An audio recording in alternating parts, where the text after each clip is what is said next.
Yeah, you have to talk into this mic. I'm sorry I don't have another one that's kind of cool where you can play with it like I can. But well, welcome. Why don't you tell us what's your name and what do you do in the Bitcoin space? Yeah, so my name is Wei Escala, and I run a company called Eggschain. So we're the first biotech on the Bitcoin blockchain. So we have a patented chain of custody and data management solution using the Bitcoin blockchain. So our goal is to bring the entire healthcare industry onto the Bitcoin blockchain.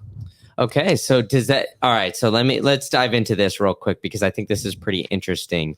So is this something where it's utilizing like inscriptions that have just kind of, I guess, been developed, so to speak, like within, I don't know, I think I heard about inscriptions maybe a couple of months ago or so. Yeah, so before we become aware of inscriptions, we successfully used Lightning protocol. Okay. And so we are a company, we've been around for about 5 years, and we consider ourselves a healthcare technology company. So not only we have expertise in software and Bitcoin and Bitcoin blockchain, we also have scientific expertise. Yeah. And so we are incorporating inscription right now, but like you may know, healthcare, you don't want to mess around with healthcare, right? Yeah, you want to make sure that you want to be very careful.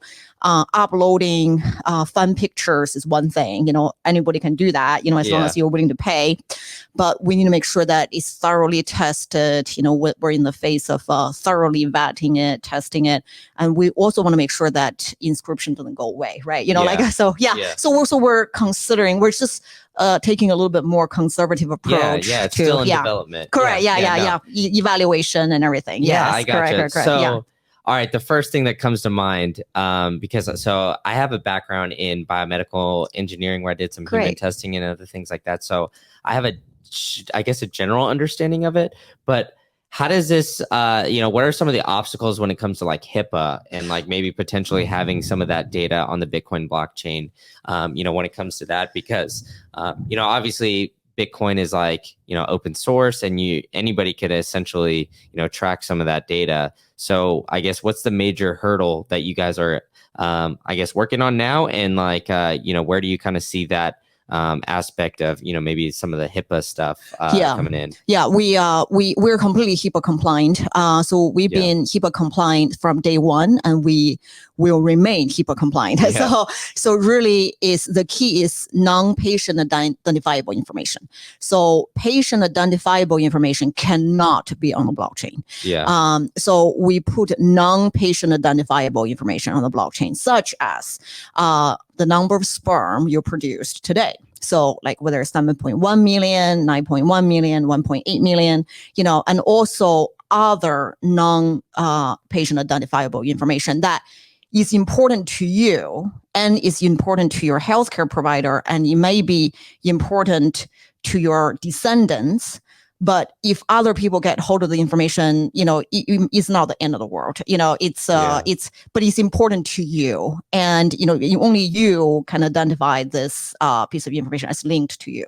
So the key is to stay HIPAA compliant is non-patient identifiable information. Okay, so with the non-patient identifiable information, you use like sperm count as an example, but I guess what are some other examples of that, and then how can that, I guess, be beneficial to somebody, when it comes to, I don't know, maybe a medical emergency or something along those lines? Absolutely. So I'll give you a very important example. So we started our company from the fertility industry. Okay. So a very important thing is, so you want to plan for something were to happen or not happen 10 years, 20 years, 5 years from now, right? Mm-hmm. So a very important example is when you want to, say, have a child 10 years, 20 years, 5 years, 1 year from now, your sperm that you donated to yourself or your eggs that you donated to yourself at the time of the extraction, you need to do something called a carrier testing, meaning that we want to test 288 diseases, and some of them are genetic diseases, some of them are HIV, STD. And the importance or the significance of that is that when you want to use the sperm or eggs or embryos down the road, 10 years from now, if you didn't do the carrier testing, it's illegal in the United States to use a surrogate. Okay. So, for example, if your wife or your partner cannot carry the baby or do not want to carry the baby for some reason, you don't have an option in the United States. So you have to have proof that you did the carrier testing and the results are a certain way, right? Like, but at least you need to prove that you did the carrier testing. So we can put that, whether you did a carrier testing and where you did the carrier testing on a blockchain. A million people do carrier testing or not do carrier testing at a certain clinic. So it's not going to be traceable to you. So that's an important, for example, otherwise you can't use a surrogate. So then I guess would that information then be, linked to, I don't know, wherever you donated that sperm or something along those lines. So I don't know, it would be like vial 5,200 correct. Whatever. Yes, correct. Yeah. Okay. Yeah. So we have a partnership with Boston IVF, and Boston IVF is the largest and best clinic chain in the United States, and some might argue in the world. It has over 30 locations. So if you are an Eggschain customer, you can get 10% perpetual forever discount of storage at Boston IVF. Yeah. So we have a very good contract with Boston IVF. Yes. So your sperm is in vial 1A, and tank B, canister Z, whatever, and carrier testing was performed. And so the doctor can provide some commentary, okay to use a surrogate or not okay to use a surrogate. Yeah. Oh, that's interesting. Yeah. Wow. Okay. So then, how did you get this idea? And then, why on Bitcoin? And then, because I mean, obviously, on the Bitcoin blockchain, it can be very valuable with the all this kind of, the decentralization aspect of it. And, now with the inscriptions, we can essentially, inscribe some data in some way, shape or form on the blockchain. But, why not maybe, I guess, use a database? Is it because, you find Bitcoin to be a little bit more secure, or what was the reasoning for one, kind of coming up with this idea, and two, why Bitcoin? Yeah, totally. So first question, why came up with this idea? So about 5 years ago, my best friend froze her eggs, and I, became aware of the industry, and largely it was on pen and paper. Yeah. Still, more than 50% of the industry is still on pen and paper. So I thought, there has got to be a permanent way or a better way to store that information, right? So because this information is very good in the sense that it's binary, right? Yeah. So either this egg is yours or is not, right? Or this sperm is yours or is not, or this embryo exist or it doesn't exist, right? So when it's binary like this, we think that permanent record is valuable, right? Yeah. Because if it's ambiguous, it's then there's no need for a permanent record, because 2 years from now opinion changes, then it's not important, right? But if it's binary, we think that permanent record makes sense, and we think on the blockchain makes sense. And we thoroughly evaluated a lot of blockchains. So over the course of 5 years, many blockchains have approached us, and we vetted them, and some of them have already no longer in existence. I will not name them, but they're no more. They had raised billions of dollars. But so the Bitcoin blockchain, the reason why we chose the Bitcoin blockchain is because it is the oldest and most battle-tested blockchain in the world. Yeah. And it's and it really stems from our need. So your biospecimen, your sperm, eggs, embryos, tissue, stem cell, in theory, if frozen properly and if maintained well, should last forever. So we need a blockchain that, in theory, is most likely can last forever. Yeah. So we think that the Bitcoin blockchain, out of all the blockchains, is most likely to last forever. So that's why the Bitcoin blockchain. I gotcha. So were you a believer in Bitcoin before this, or did you kind of just come to Bitcoin because you were looking for, the most battle-tested blockchain? Actually, in all transparency, I held Bitcoin in 2018, but I also had other coins. Yeah. So I kind of learned more. I think like many anybody, humans, Yeah. you learn about the various digital currency, and then you kind of like narrow down to one as you learn more, right? So it's kind of like your maturity curve, right? Your development curve. Like you start as a novice, and then you kind of like gravitate towards the one thing you believe in. So I think my path is probably twofold. One is Bitcoin is the most battle-tested Bitcoin blockchain, right? That makes the most sense for business. But also, as I learn more about Bitcoin, it has a 21 million limited supply. So I think that's the most compelling reason for me is this limited supply, 21 million. So I think it's a hedge against inflation, and I think that it's just it's the only thing that makes sense. So I it's no offense to other blockchain or cryptocurrency, and everything, but I think that if you can print or mint endlessly, then there is no intrinsic value, or the intrinsic value diminishes as you print more, or even if you have the option to print more. Yeah. So I think that the fact that Bitcoin is 21 million limited supply, and intrinsically there is a mechanism against printing more, or the consensus has remained as against minting more. So I think that's all valuable. So I hope Bitcoin remains 21 million supply limited, don't change, so let's not change, so keep it that way. I mean, I don't think it will change. I mean, at this point, because then we would need a consensus between basically all nodes. And, it's probably not going to happen. To get a bunch of people to agree on one thing is it's pretty unlikely. Right. Yeah. So, I mean, this whole thing is interesting. So where are you at in development? How long have you, been doing this? And what are you looking to get out of while you're here in Austin? Are you from Austin? Yeah, I live in Austin. Okay. Yeah, so I've been in Austin. So the company was proudly founded in Austin. Okay. So we've been in Austin this whole time. Yeah. We don't intend to move anywhere else. I love Austin. I went to UT Austin undergrad in computer science. I mean, you see I'm wearing an A&M. We like A&M too. A&M, like people, UT and A&M, they get married too. The graduate get married. So no, that's great. No, I like A&M. We have a lot of friends from A&M, and some of our PlebLab participants are from A&M. So, we're all Bitcoiners. I know. Yeah, we're just Bitcoiners. No. So we're live at the Boston IVF, and we're live at Yale School of Medicine, and we have another partner that we signed recently. So we're very excited. We are very excited about everything Bitcoin, and very excited about Inscription. Certainly, Nostr.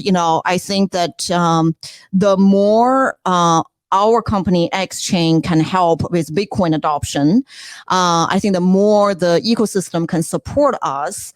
So so I think the more we can encourage healthcare adoption, and everybody is a healthcare patient. Everybody, everybody, draws blood, has something to do with sperm, has something to do with eggs, and have something to do with stem cell or tissues, or, whether you know that or not, whether it's today or next year. So everybody in the United States or all over the world is a healthcare patient. So the more we can help with Bitcoin adoption, the more you guys and your audience support us, the better it is for all of us. Yeah, that's awesome. So are you here for Startup Day tomorrow? Are you presenting? No, actually, we're not presenting. Okay. So I think that once we push Inscription thoroughly live, we will present. So we likely will, so there's quite a few kind of like checkpoints. Yeah. We're just a little bit more conservative company, so we need to make sure that it all works and we can present. So I mean, I think that's fair though, because what we're seeing right now is a lot of these companies, I guess, like shoot up to super high evaluations and kind of come crashing down, right? And I was just kind of talking about the current economic times with the last guest who was in here, and there is like a lot of uncertainty, it seems like, in the next year and a half or so, to say the very least. So, I mean, I like this company. It seems like it's a pretty interesting idea in a, something that's utilizing Bitcoin that I haven't really heard before. I think I've heard, maybe try to, I guess, put this on some sort of other chain or something like that, but never really on Bitcoin. So this is awesome. Yeah. So are you looking to, I guess, figure out a little bit more when it comes to inscriptions or something like that? Were you able to attend super testnets inscription and ordinals workshop Yeah, Monday so night? we've been talking about inscriptions and ordinals way before yesterday. Yeah. So we've been tinker with it for a couple of weeks. Super Testnet and Topher, they're really good friends of ours. So Awesome. we just kind of like talk offline and everything. So we know one another. We've been working in the same PlebLab for a while now. Yeah. So yeah, and another very important thing I think for your audience is that we have a United States patent. Yeah. So our patent covers, doing this, bring healthcare onto any blockchain, any public chain, any private chain, and any public or private chains. So really the fact that we chose Bitcoin blockchain effectively means that we make Bitcoin the choice for healthcare. Yeah. So that's I think that's worth noting. Yeah. That's huge. Yeah. And I mean, talk about the patent process. Sure. In, because I think that's pretty interesting because, I guess one, like how extensive is the patent process in order to get it for like essentially all blockchains, right? Because I feel like that is, I mean, it's kind of niche, but also kind of broad at the same time, because there's so many different ones out there. So, how did that situation go? And then, obviously, great. It's great that you guys have that. But, when you first kind of came up with this idea, was it, get the patent right away or kind of try to develop it initially and then you decided? So just, I think to share a little bit of background. So about myself. So I went to UT Austin. I studied computer science. And so I've been working at many companies like Procter & Gamble, Kraft Foods, Frito-Lay, Valvoline, and Cisco Systems, and so on and so forth. So when I had this idea, I got a patent right away. So the thing is that, so really, so it took us, I think, 3 years to get the patent. Oh, wow. So it is a long process, but that's by design, right? So essentially, it's kind of like you have a really weird idea. So 5 years ago, so just to provide a little perspective, when I had an investor meeting, so the investors, this is 5 years ago, actually laughed me out of the room. So this investor said that, Wei, please take your crazy self and your crazy idea out of here. And then it's not a joke. It's a true. So it was a very weird idea, but I think that's why the patent exists. The patent office exists. It's like, you have a super weird idea. Everybody thinks you're crazy and nobody understand, and they ask you to leave. But then the only place that will listen to you is the patent office. I think that in the United States Patent Office is fair. I think I was quite impressed by them. They're super fair. So yeah. That's awesome stuff. So I mean, it sounds like you've been going at this for quite some time then, because, like you said, you had to go to the patent office and then it took 3 years to pass this patent, but it still seems like you guys are in quite some development, but you do have some great partners that you kind of mentioned as well. So, coming into 2023, what's the big outlook that you guys have for this year? And do you have any goals that you would like to share with us, like for the company? We have a lot of goals all the time. So not only we're a software company, we're also a scientific development company. So we have some scientific breakthrough that we're hoping that we can share this year, if not early next year.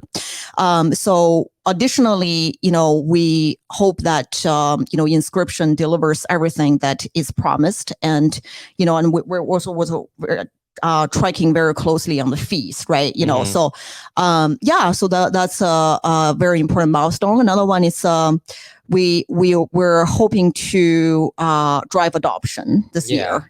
So those are 3 goals. That's awesome stuff. And then all right, where does PlebLab, I guess, mix into all this? Oh, I love PlebLab. So we've been in PlebLab for many months now, since the beginning of since sometime last year, when the PlebLab was formed, when we got this office. So I think PlebLab is a great community, very nice individuals, very down to earth, hardworking. So we really just work here. I would say that people work here, people discuss ideas, people share ideas. So like kind of like you asked me about the meetup, inscription meetup. You don't have to go to meetups. Yeah. If you work at the PlebLab, like you're literally sitting next to SuperNet, TestNet, you know, you exactly. And we talk about what we're doing like way before you have a meetup, right? Like the meetup is like kind of like the finished product with a bowl, right? You add like a Tiffany's bowl or a pretty bowl on it. But, you know, all the development or the kind of like the tweaking happens, you know, 1, 2, 3, 4 weeks beforehand, right? So we kind of like all are part of the same process, you know, like, so if I have a thought, I'll talk to Topher about it or talk to Super, you know, and if I have an idea, I will talk to Super, you know, or talk to, you know, anybody else here, Car. So I think the best way to summarize PlebLab is that I think it's really a community of builders, you know.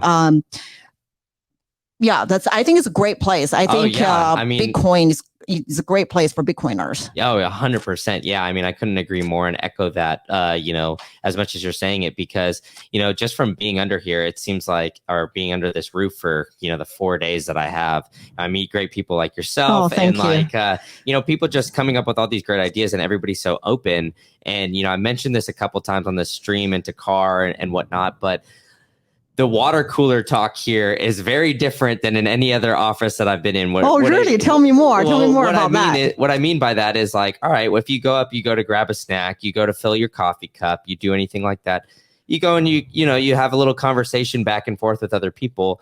Well, you know, here it's like, oh, well, what are you working on? And then it's more of like, all right, well, I'm working on XYZ and it's all around Bitcoin. Whereas like, you know, you go to a normal office and it's not like a co-working space. It's like everybody's kind of working on, you know, for one company, like, oh, you know, how's the weather outside? Or you know, what happened in sports this weekend or other things like that, where it's like, you know, I talked to Super about this a little bit too, where he's like, you know, I'll be working on my project and then I'll go talk to, you know, Wei about her project or something else.